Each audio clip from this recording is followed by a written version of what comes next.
What's up, y'all? Welcome to Second and 15, a Philadelphia Eagles fan podcast presented by Olde City Sports Network, the best network for all your Philadelphia sports needs. It's your boy, Michael Roscoe, and what a first 10 practices of camp it has been.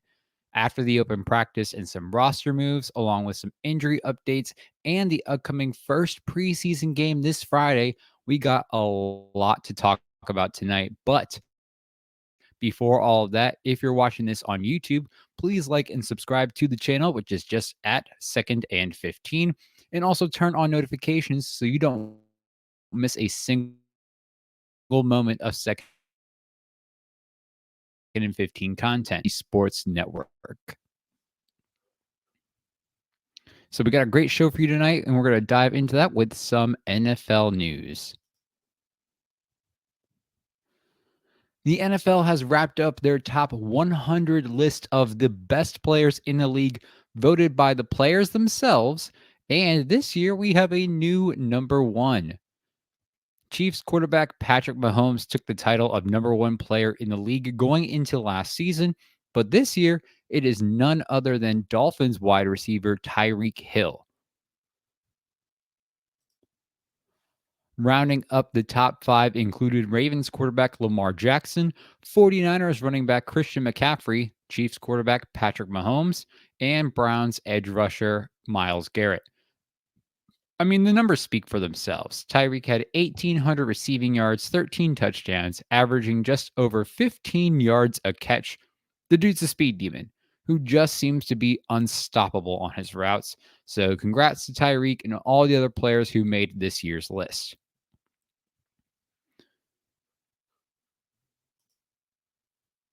In other news, the New York Giants and the Detroit Lions have been slammed with nearly $200,000 worth of fines after multiple scuffles during their joint practice. The league is reminding teams that this kind of behavior won't be tolerated as more joint practices are to come. Who do you think, if anyone, will have the next major scuffle this preseason? All right, before we get into the Eagles news, we're going to bring you some sponsored ads. So, Second and 15, a Philadelphia Eagles fan podcast, and Olde City Sports Network are brought to you by Righteous Felon Craft Jerky, with some awesome craft flavors, as well as being gluten-free, low sugar, and American-made. Head to your local store, or better yet, head on over to righteousfelon.com and use promo code OCSN, all lowercase, for 15% off your order. Any orders over $50 will also receive free shipping. We're also brought to you by SeatGeek. Head on over to SeatGeek.com or download the app to get your tickets and use promo code Olde City Sports Network, all one word with E at the end of Old, for $20 off your purchase. Additionally, if you can't make your event, SeatGeek will credit you to your next event. Additionally, we are presented by Warlord Beard Oil. Head on over to warlordbeardoil.com and use promo code Olde Sports in all caps for 15% off your beard oils, washes, soaps, lotions, apparel, tools, and so much more. Orders over $75 will also receive free shipping. And finally, if you love supporting our sponsors as well as other shows on the network, don't forget to support the ones who bring you these ads each and every week, such as yours truly, Second and 15, Quit Chasing, Flyers Alley, The Living Room Show, Check the Net, and more. To do that, head on over to oldcitysports.com and check out our merchandise, from clothes, camping supplies, glassware, and other swag, use promo code OLDCITY, all caps, for 15% off of your purchase. All right. Now, the real reason y'all are here, let's dive into those Eagles news and discussion points.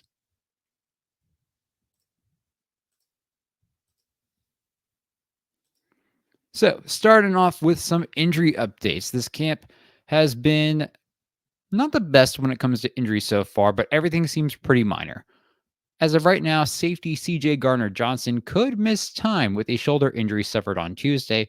However, it is said to not be serious, but this time could be missed for precautionary reasons. He did not participate in Wednesday's practice. Safety Makai Garner has been dealing with a hamstring injury and did not participate on Wednesday. Linebacker Brandon Smith still dealing with a concussion, with wide receiver Paris Campbell dealing with a groin injury. Both did also not participate on Wednesday. Linebacker Oren Burks still missing practice with a knee injury. He has missed all 10 practices so far. But on the plus side, offensive lineman Cam Jurgens and Tyler Steen are back to practice from their respective injuries.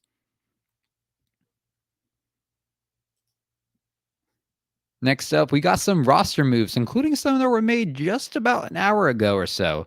So, some more roster moves have been made as the Eagles have signed tight end Kevin Fulch, claiming him off waivers from the New York Jets. To make room for Fulch, they waived tight end McCallan Castles with an injury waiver. McCallan unfortunately had a leg injury during the Eagles' open practice last week, and watching it in real time, it looked pretty painful. I'm not going to lie to y'all. Hopefully, it's nothing too serious and it doesn't jeopardize his ability to play in the NFL. So, McCallan, thank you for your contribution to Philly.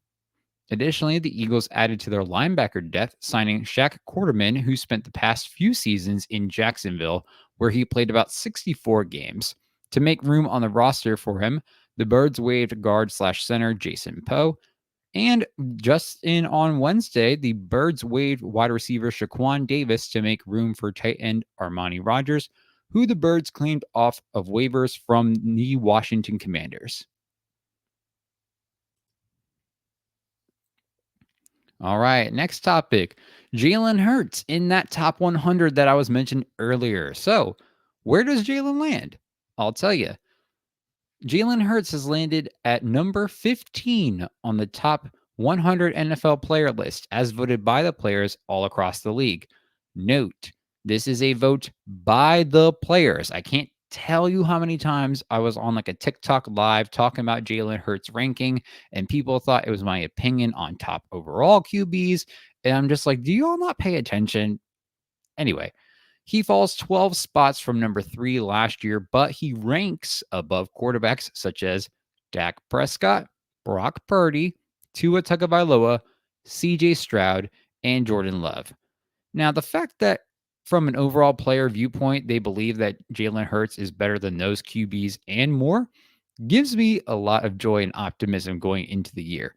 He definitely has a way to go to get back within that top 5 contention, especially with the way Philly collapsed last year, the constant analyst hate he gets from some fucking reason, and just the trendiness that it is to hate the Eagles, thus by association, hate on Jalen Hurts. But I believe the way he's been looking in camp now, he's far exceeded the performance compared to this time last year, and hopefully it translates into the season for the duration of the whole season.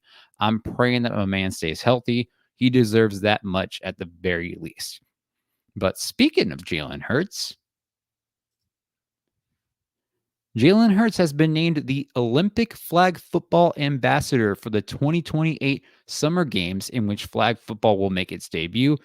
And you couldn't ask for a better one. He's got the talent, the charisma, the character, leadership, determination. You name it, he's got it. By the time 2028 arrives, hopefully he'll have more Pro Bowl years under his belt and maybe a Lombardi trophy or two. One can only hope. All right. Next topic, last week's open practice. So the Eagles open practice at the link was last week, and I was able to attend the event. And wow, what an experience it was. I got there early enough to get front row seats by the tunnel and just take in the atmosphere with over 50,000 fans in attendance. 50,000 just for a practice? Absolutely amazing. Also, shout out to Brandon Graham, Keely Ringo, Jake Elliott, and Big Dom himself for signing my mini Eagles autism helmet. You know, thank you very much for that. It's highly appreciated. And it was awesome to see myself on various social media, such as Eagles Insider and the Eagles official Instagram pages. Overall, just a wonderful experience. But anyway, we got the chance to see Saquon step on the field at the link for the first time in an Eagles uniform, and it did not disappoint. I saw a lot of things I liked, and I'll talk about some of them, including a lot of motion from the offense, which had a very strong night. I also like the running back room, especially with Saquon dodging numerous tackles for like a big 20-yard gain, as well as Will Shipley demonstrating that Clemson shiftiness, getting a ton of touches between the first and second teams. I also really liked seeing Dallas Goddard, who had a phenomenal night with 3 receiving touchdowns thrown beautifully by Jalen Hurts, as well as wide receiver Britton Covey showing off why he was one of the best punt returners from last year, but also making a strong contention for that wide receiver 3 spot that still seems to be up for grabs despite the depth chart having Paris Campbell there so far. But we also can't rule out 6th-round draft pick wide receiver Johnny Wilson using his 6'6" frame and overall athletic abilities to make his claim at that wide receiver 3 spot. And this in particular was bizarre, but I kind of liked it. We saw Bryce Huff dropping into coverage. He's an outside linebacker, defensive end, edge rusher, whatever you want to call it. They don't typically drop into coverage, but we saw him dropping into coverage and nearly picking off Jalen Hurts. However, he could not secure the catch. Now, I don't think that's necessarily a bad move from Hurts since his decision making and pass attempts have been fantastic thus far in camp, but more so a great move by Huff slash the Fangio defensive scheme by testing out just different things and seeing what works. Additionally, on the defense, Jalen Carter continues to dominate in camp, pushing off 50 plus pound dudes and getting to the quarterback like it's nothing. And so much more this time around. I can think of more things that I liked versus disliked this year. And overall, I'm very happy to see the success of the team in practice that night.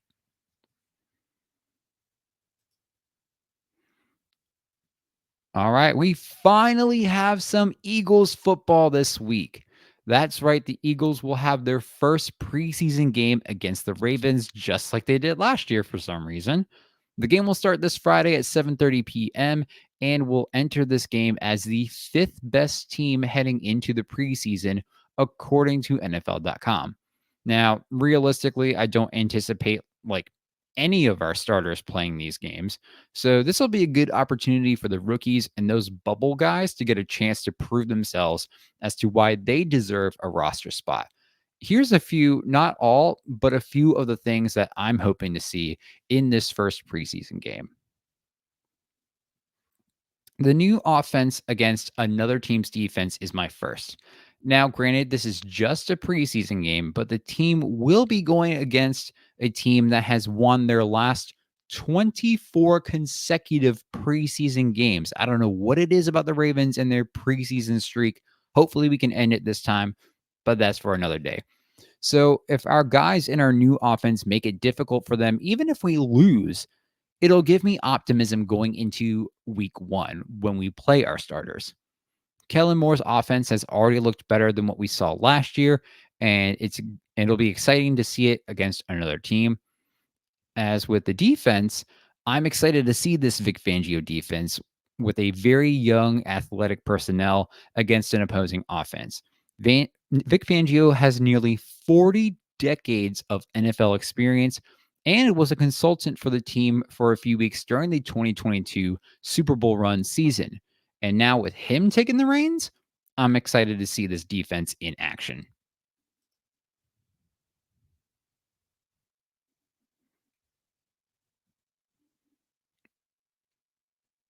What I'm also excited to see is Will Shipley as a dual threat running back.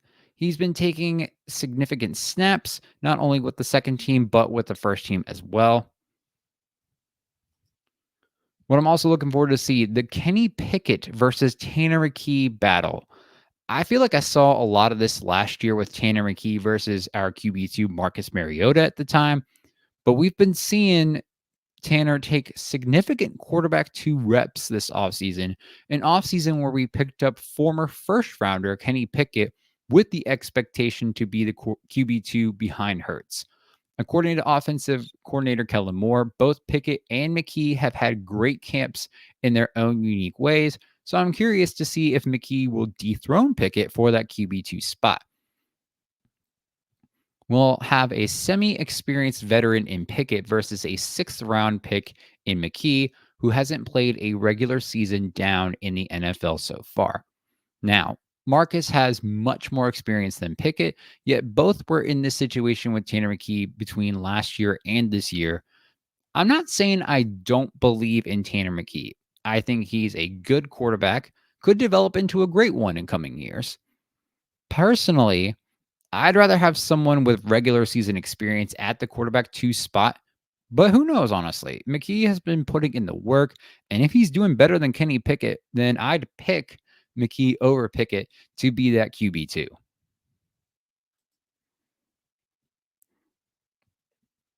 I'm also excited to see our first round draft pick, Quinyon Mitchell.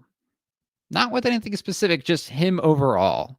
Like, I was hyped for him before he even got drafted. He's been having an excellent camp, taking reps both in the slot and outside cornerback positions. So I'm definitely curious and excited to see where he'll be at during this preseason game, especially with second round pick Cooper DeJean not expected to play in the first, maybe second preseason games, as we've seen him take the majority of his reps before his injury in the slot cornerback position. Now, y'all might clown me for this, but I'm more so curious, but a little excited to see James Bradbury at safety. Now, I know he's had a rough offseason and a rough start to training camp, but various reports have been stating that he's been doing well with the second team safeties, as well as taking first team reps with CJ Garner Johnson not practicing. When I originally heard this switch from corner to safety, it gained my interest. I'll say that for sure. We've seen players fail miserably, but also players have success at position switches. And considering Bradbury's abysmal 2023 season, I can't imagine it getting worse than that. So I'm definitely going to be paying attention to Bradbury at this position, especially with his coverage, tackling, and overall field awareness, because all of those definitely needed some work from last season.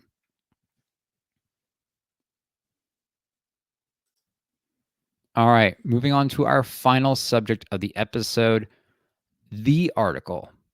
I hope y'all know what I'm talking about. If you don't, on Wednesday, in an article from Tim McManus and Jeremy Fowler, they dove in deep into the relationship between Jalen Hurts and head coach Nick Sirianni, primarily their relationship from last year. Yes, we are still talking about stuff from last year. Within the article, various direct team sources make statements regarding the whole relationship. For example, one source stated that the relationship between Hertz and Sirianni was, quote, fractured and unhealthy. Basically, there were significant vision differences between Sirianni and Hertz slash former offensive coordinator Brian Johnson. Sirianni had this if it ain't broke, don't fix it mentality since their 2022 campaign was such a success, while Hertz and Johnson wanted to expand upon it and occasionally did rogue plays after Sirianni would overrule some offensive decisions. In a press conference later that day, Nick Sirianni took full responsibility for the collapse, stating the quote, last year was on me, on my shoulders. I didn't get it done. A source from that press conference stated, he showed leadership, and it was like a breath of fresh air. If you haven't read it, it's worth the read. I highly suggest it. What I take from this article was that Sirianni was the guy who probably should have received more blame than Brian Johnson. And I know I've blamed Brian Johnson for a lot of things in earlier episodes, but ultimately it seems like Sirianni was more so the blame for the collapse. But alas, it's a team effort. The team collapsed, not any one person. However, this is what I think of this overall situation between Hertz and Sirianni.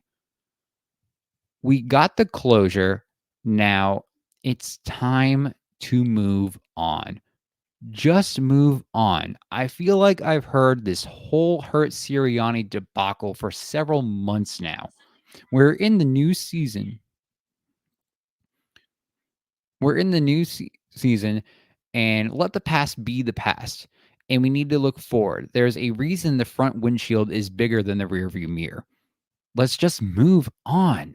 Hurts and Sirianni may not be buddy buddy best friends like Hurts and AJ Brown are, but there does not seem to be hatred or animosity towards one another. Why dwell on what was instead of focusing on what can be? With Kellen Moore taking command of the offense and Nick dialing himself back, it shows accountability, it shows trust in others, and it shows the attempt to amend a relationship that was at its worst point. As Eagle fans, we have our opinions on the past, what went wrong, yada, yada, yada. We need to stop that. There is so much to look forward to this season between a significant improvement from Hurts in camp, the massive changes to the offense and defense, all these offseason acquisitions, you name it. There's so much to look forward to that one thing is just not worth looking back on. Let's just move on.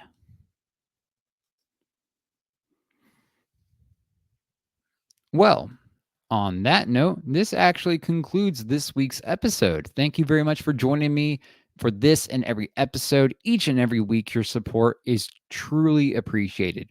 Next week, we're going to look into what happened during that Eagles Ravens preseason game. Hopefully, more good than bad, as well as the other Eagles news that will come throughout the course of the week. I hope you all have a great weekend. Don't forget to stay fly like an eagle. And as always, go birds.